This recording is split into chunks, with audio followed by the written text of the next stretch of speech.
Kemudian biologis Om Tasno.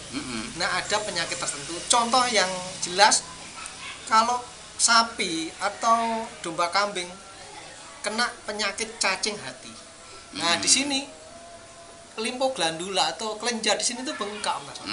Jadi kayak gondongan ke bawah gini Om Tasno.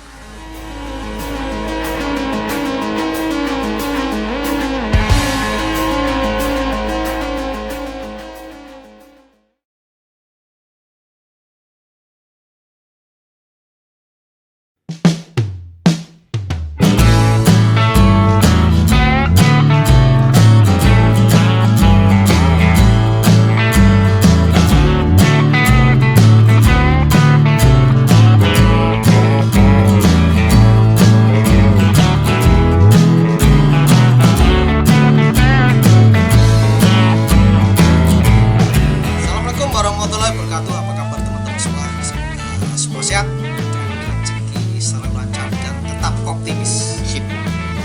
Baik teman-teman, hari ini jadwal menjawab pertanyaan-pertanyaan teman-teman subscriber, viewer, komentator. Tolong Tasno bisa dibacakan Mas. Oke, kita bacakan ya dari pertanyaan dari Francisca Mustopo. Mbak Francisca. Mbak Francisca ya. Kalau punya saya benjolannya keras seperti es batu Pak Dokter. Apakah sama untuk pengobatannya? Oke. Nah, seperti es batu. Es batu ya keras. Ya. Terus dari Aditya Wisnu Romalun. Ya. Pak, saya mau tanya, kambing saya di bagian lehernya kayak ada gondongan. Kan nafsu makannya pun berkurang. Di gondongan nafsu makannya berkurang. Siap. Itu bagaimana? Ya Pak, cara penanganan yang tepat Pak, mohon pencerahan. Oke. Terus lagi 3, abrasif. Domba saya bunting, ada benjolan, posisinya sama kayak di video yang baru 1 hari benjolannya. Oh, maksudnya posisinya sama kayak yang di video baru 1 hari benjolannya. Tuh. Apa itu masuk kategori abses atau radang karena makan sesuatu ya Pak? Oke, lanjut Om Tasno. Lanjut dari Kusaini. Mas Kusaini. Itu juga masalah benjolan. Ada benjolan seperti telur lembek di leher kambing. Oke. Kira-kira bisa dikasih obat apa ya Pak Dokter? Oke. Ada satu lagi kayaknya. Yang dari Roditap. Yuk, kalau pakai obat tradisional itu pakai apa ya Dok? Oke. Nah, itu kalau tradisional pakai yang apa ya Dok? Oke. Terakhir obat tradisionalnya apa itu? Oke. Ini masalah benjolan dari Mbak Francisca. Oke, langsung jawabnya kayaknya satu aja ya Mas. Kayaknya hampir sama. Hampir sama ya. Jadi kita bahas benjolan. Penyebabnya ya Om. Jadi penyebab benjolan itu banyak Mas. Kan biasanya kita bilang fisik, kimia maupun biologis gitu ya Mas, penyebab penyakit itu. Benjolan juga gitu. Fisik juga bisa Mas. Jadi kalau digigit nyamuk, ya, apa digigit caplak, kan sakit Om Mas.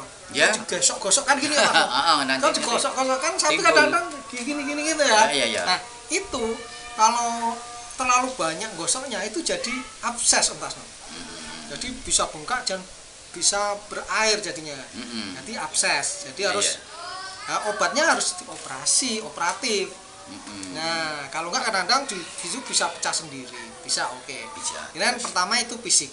Kemudian kimia. Kimia itu kadang benjolan itu karena kekurangan mineral tertentu kan. Gitu kan. Kalau orang kan kurang yodium itu. Buka, itu gondongan ya kan, kurang yodium. Nah, di hewan juga bisa seperti itu.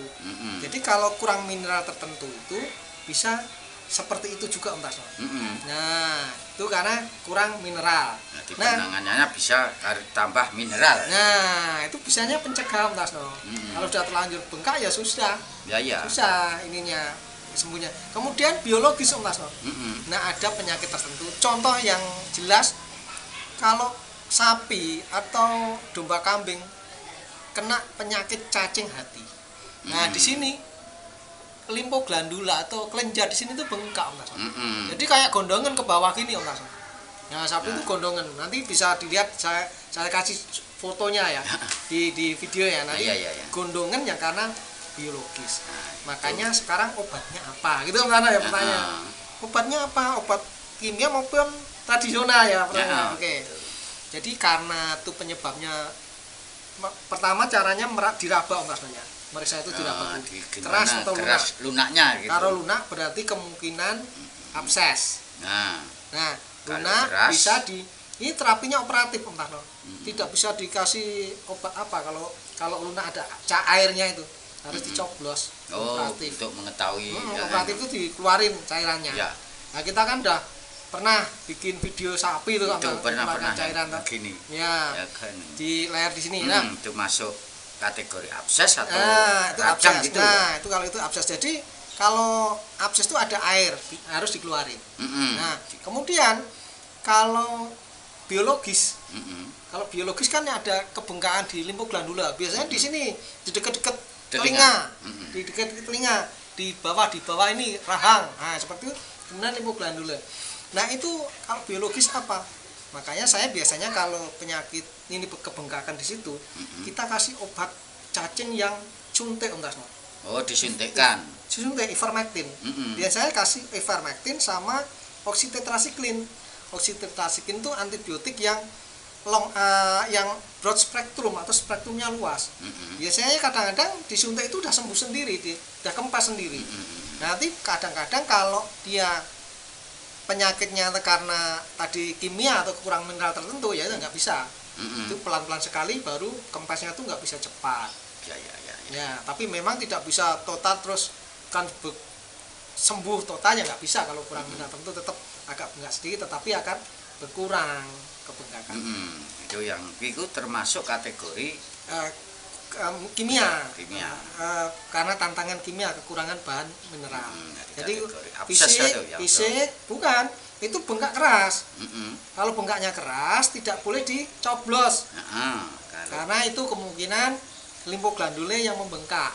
Tapi kalau bengkaknya itu lunak, itu bisa dicoblos karena itu isinya air. Dikeluarkan gitu. Dikeluarkan airnya. Gitu Mas. Terus yang kalau itu ada benjolan yang seperti telur lembek di leher, itu berarti bisa dicoblos ya. Nah, itu harus dilihat benar bahwa kebengkakannya itu harus di bawah kulit. Kalau kebengkakannya di bawah kulit bisa dicoblos, kalau di daging tidak bisa dicoblos. Jadi itu bisa dikasih obat nggak bisa ya? Nah, bisa dicoba obatnya tadi antibiotik sama anti cacing disuntikkan, itu aja. Cobanya itu. Nah, apakah ada obat tradisional? Sampai saat ini saya belum menemukan obat tradisional untuk kebengkakan. Nah, mungkin kalau teman-teman sudah tahu mungkin bisa dikasih di kolom komentar untuk menambah wawasan kita Om Tarno. Dan ini bisa kita tular-tularkan kepada yang lain untuk menolong peternak yang lain. Ya, kita bagi-bagi ilmu. Kira-kira sudah bisa kayaknya sepertinya sudah terjawab semuanya masalah benjolan. Ya. Oke. Baik teman-teman, kalau ada pengalaman yang lain tolong ditulis di kolom komentar untuk menambah wawasan kita semua, karena banyak penonton yang suka membaca komentar Om Tasno. Iya. Ya kan?